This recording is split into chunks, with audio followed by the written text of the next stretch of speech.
Brought you by Meghdoot herbal. मुझे diabetes है। मेघदूत मधुशून्य ये हाई ब्लड शुगर और ब्लड प्रेशर को कंट्रोल तो करता ही है, साथ में ये मुझे काफी एनर्जेटिक रखता है। मेघदूत मधुशून्य खाओ, फिट एंड फाइन हेल्थ बना। बेशक ब्रजभूषण शरण सिंह इस वक्त समाजवादी पार्टी की ढाल बनकर खड़े हो गए हों, चाहे मामला पूजा पाल का हो या फिर पीडीए का, लेकिन आज दो मुलाकातों ने चौंका दिया है। ये दो मुलाकात कौन से हैं? करण भूषण सिंह जो कि सांसद हैं और ब्रजभूषण शरण सिंह के बेटे हैं, उनकी मुलाकात आज प्रधानमंत्री से हुई है। उनकी सपरिवार मुलाकात आज अमित शाह से भी हुई है। आखिर क्या है इस मुलाकात के मायने?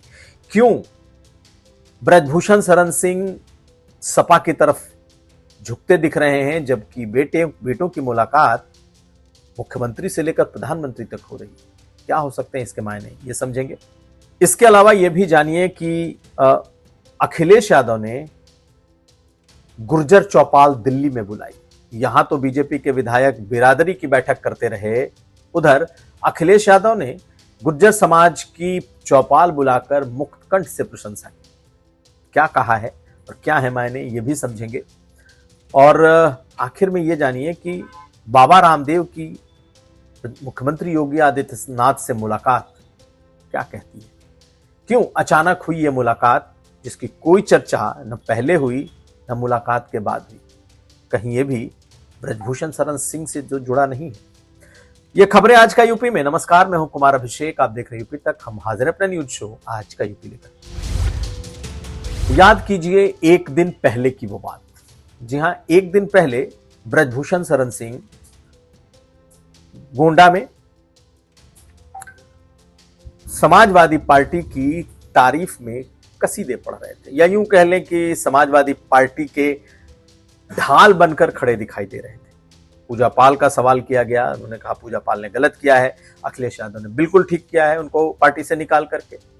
यही नहीं, जब पीडीए के बारे में पूछा गया कि ये तो शुद्ध रूप से जातिवादी पॉलिटिक्स है, तो उन्होंने कहा कि आप उनके लिस्ट देख लेना, उनके लिस्ट में सभी होंगे, ब्राह्मण, क्षत्रिय, ठाकुर, कायस्थ, और इसके अलावा बिजनेस कम्युनिटी यानी बनिए भी होंगे। तो जो बात समाजवादी पार्टी नहीं कह रही, उसकी सफाई ब्रजभूषण शरण सिंह ने दी। चर्चा ये चल निकली कि क्या ब्रजभूषण शरण सिंह अपने पुराने समाजवादी लिंक को दोबारा से खंगाल रहे हैं। अभी इस पर चर्चा चल ही रही थी कि क्या मुख्यमंत्री योगी आदित्यनाथ से उनकी जो मुलाकात हुई वो डिरेल हो गई, उस बातचीत में क्या कोई नतीजा निकला या वो पूरी तरीके से बेनतीजा रही। इधर ब्रजभूषण शरण सिंह के बेटे लगातार नेताओं से मिल रहे हैं, लेकिन आज की मुलाकात कुछ खास है। जानिए क्या है ये खास मुलाकात। तो भूषण शरण सिंह के गृह मंत्री से और प्रधानमंत्री से मुलाकात के मायने क्या है? दरअसल अगर आप देखें तो कुछ हफ्ते पहले मुख्यमंत्री से पहले ब्रजभूषण शरण सिंह की मुलाकात हुई।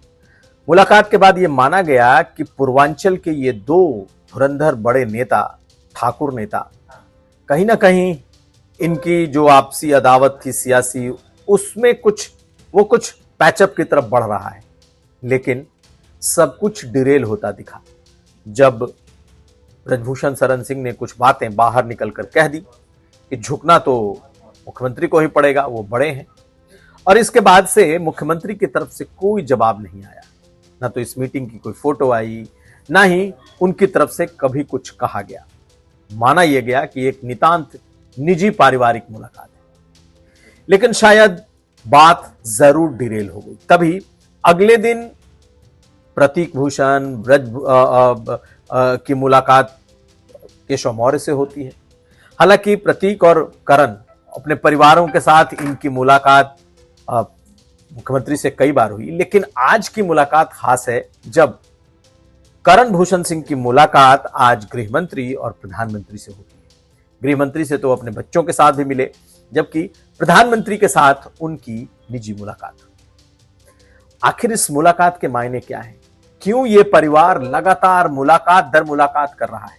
आखिर ब्रजभूषण सिंह की अपनी मुलाकात, उनके बेटों की मुख्यमंत्री से मुलाकात, कई बार मुलाकात, उसके बाद केशव प्रसाद मौर्य से मुलाकात, अब गृह मंत्री से मुलाकात और फिर प्रधानमंत्री से मुलाकात। तो ये मान लीजिए कि उत्तर प्रदेश में जो बदलाव होने जा रहे हैं, खास करके मंत्रिमंडल विस्तार, इसके एक लॉबिंग के तौर पर इसे देखा जा सकता है। क्योंकि मंत्रिमंडल में दिल्ली में भी बदलाव होने हैं और मंत्रिमंडल में लखनऊ में भी बदलाव होने हैं। तो क्या ब्रजभूषण शरण सिंह के बेटे, जिसमें प्रतीक भूषण भी हैं और करण भूषण, क्या इन दोनों बेटों में से किसी को कोई जगह मिल रही है?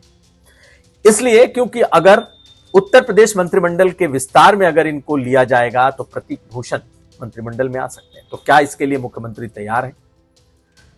दोनों पार्टियों के रिश्तों में एक तरीके की तलखी के बाद, और अगर प्रतीक भूषण नहीं तो क्या केंद्र के मंत्रिमंडल में करण भूषण के लिए कोई जगह बन सकती है?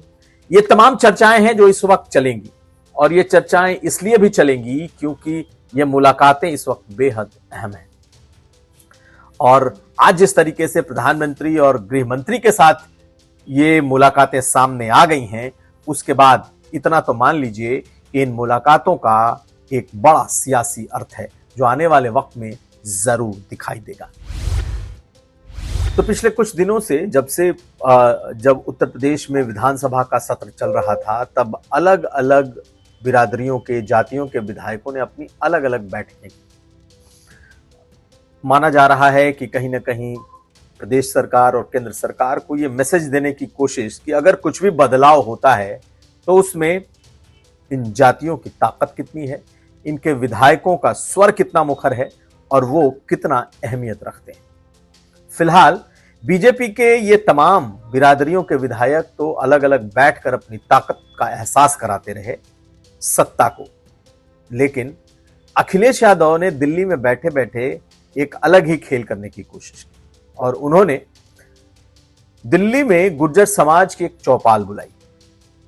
और इस चौपाल में राजकुमार भाटी और इसके अलावा अतुल प्रधान और तमाम जो समाजवादी पार्टी से जुड़े हुए जो गुर्जर नेता हैं, सबों की मौजूदगी रही। सबने अपने अपने तरीके से, अपने अपने ट्विटर हैंडल से इस चौपाल को ट्वीट भी किया है। लेकिन अखिलेश यादव ने जो वहां पर बोला उसकी बड़ी चर्चा है और अखिलेश यादव ने इस समाज का एक तरीके से उसका आह्वान किया कि यह समाज ऐसा है जो पढ़ा लिखा है, यह समाज ऐसा है जो अपने अधिकारों को लेकर सतर्क है। और खास करके उन्होंने चर्चा राजकुमार भाटी की। ये वीडियो आप देखिए, ये वीडियो किसी ने उसी चौपाल से बनाई है जो कि गुर्जर समाज की ये चौपाल थी और उन्होंने बड़ी मुक्त कंठ से राजकुमार भाटी की प्रशंसा की और खास करके उनके टीवी पर दिए गए उनके जितने बयान होते हैं, उनका कहना है कि हर मोबाइल में राजकुमार भाटी मौजूद होते हैं और हर सवाल का जवाब राजकुमार भाटी के पास है। यही नहीं, अगर कोई किसी बड़े कवि की 2 पंक्तियां कहता है तो राजकुमार भाटी उसके आगे की पंक्तियां कहते हैं। यानी कि ये समाज इस तरीके से सबल है, इस तरीके से बौद्धिक रूप से मजबूत है कि ये हर वैचारिक, जिसे कह सकते हैं कि इन्वेजन का ये समाज मुकाबला कर सकता है। तो आज अखिलेश यादव ने इस मीटिंग में राजकुमार भाटी की बड़ी तारीफ की है। पहले सुनिए गुर्जर समाज के इस चौपाल में अखिलेश यादव ने कहा क्या है। कि भारतीय जनता पार्टी सबसे ज्यादा पैसा खर्च करती है अपने प्रचार में और टीवी चैनल से लेकर के सबका इंतजाम कर रखा है उन्होंने। और आप और हम कल्पना नहीं कर सकते हैं कि एक एक चैनल वाले को कितना पैसा देते होंगे लोग, एक एक एजेंसी को कितना पैसा देते होंगे। लेकिन जब भाटी जी का एक डायलॉग निकलता है, उनके अरबों रुपया खराब हो जाते हैं, वो काम नहीं आता। और सच्चाई तो ये है कि इन्होंने अपने आप स्थान बना लिया। अगर सामने वाला आदम गोंडवी की कोई कविता 2 लाइन सुनाता है तो हमारी पार्टी में कोई दूसरा प्रवक्ता नहीं है जो पलट करके 2 लाइनें और उन्हें सुना दे। और सोचिए कितना वायरल हो रहा है। कोई ऐसा नहीं जिसके मोबाइल में न हो, न केवल उत्तर प्रदेश बल्कि बाहर के लोगों को आती है। तो ये गुर्जर समाज, ये वो समाज है जिसमें टैलेंट तो है ही है, लेकिन राजनीतिक परिस्थितियों में भी मुकाबला करने के लिए तैयार है। और अब बात बाबा रामदेव की। जी हां, मुख्यमंत्री योगी आदित्यनाथ से एक दिन पहले बाबा रामदेव की अचानक मुलाकात होती है। इसके बारे में कोई शोर शराबा नहीं था, ना ही कोई ऐसी चर्चा थी कि बाबा रामदेव लखनऊ आने वाले हैं।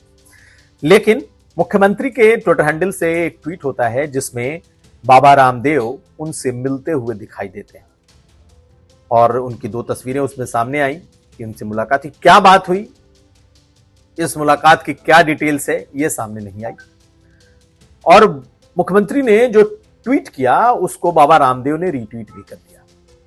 लेकिन जो सियासी जानकार हैं उनका मानना है कि इसके पीछे भी कहीं ना कहीं ब्रजभूषण शरण सिंह हैं।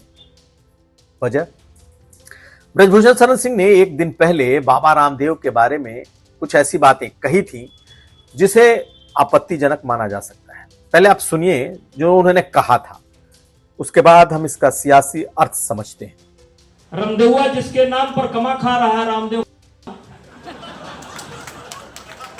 कमा खा रहा है।